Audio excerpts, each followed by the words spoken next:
Okay guys, today on What to Do, we have a steel chainsaw in the shop, and maybe you're having this problem also where the chain is not spinning or it keeps getting caught, or it's just you're giving it gas and the chain is not moving at all. Okay, you probably have a bad spur sprocket, and it's really simple fix, and I'll show you what causes this problem. So for sake of the video, I had already loosened everything up, but to take this side cover off, you're gonna have these two nuts right here.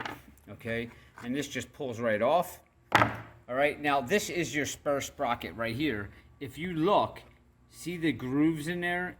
So what happens is the chain falls down into those grooves and it gets locked up and it will get jammed in there, and when this tries to turn, it just jams up because the chain is stuck in those grooves right there. So when you're looking at your spur sprocket, look for grooves in there, and if it's starting to wear, you might want to replace it. And the good thing is it's actually really simple. So you're going to have some saws, the sprocket is actually separated here, but this is all one big cover with the sprocket attached to it. But we're going to have a little C-clip right here, and you're going to stick a screwdriver inside that C-clip, and you're going to pry that off, okay? And then you're going to have a washer right on the top. You just pull that washer off, set that down with each other so you know which way it goes back in. And now, if you can't pull up on this, just come up here and disengage this, and you should be able to, there you go, pull that right off of there. Okay? See, that's all one piece. And underneath there, we have our clutch. Alright, so now our new piece over here, and if you need a model number, there it is right there, LE08E02. So our new piece basically is going to go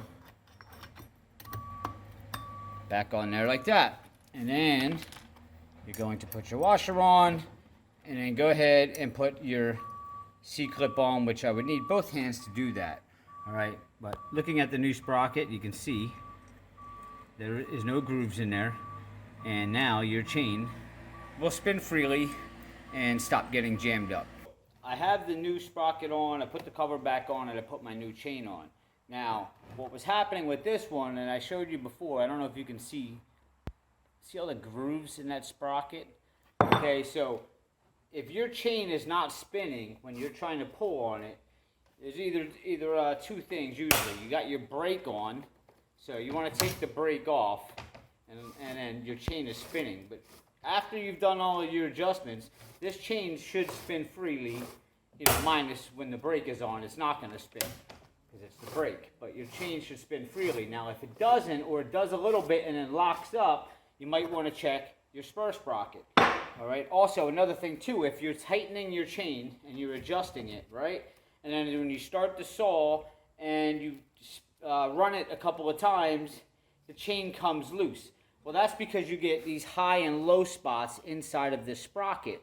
So when you're tightening the chain, it might be sitting on a high spot, right? And the chain gets tight. And then when you start the saw and you run it, this will turn, and maybe the chain sinks down into a low spot, and now your chain is becoming loose. And that's basically it. It's not really a hard job. So please, guys, if you could hit subscribe below, give me a like. I do these videos daily, and I'll see you next time.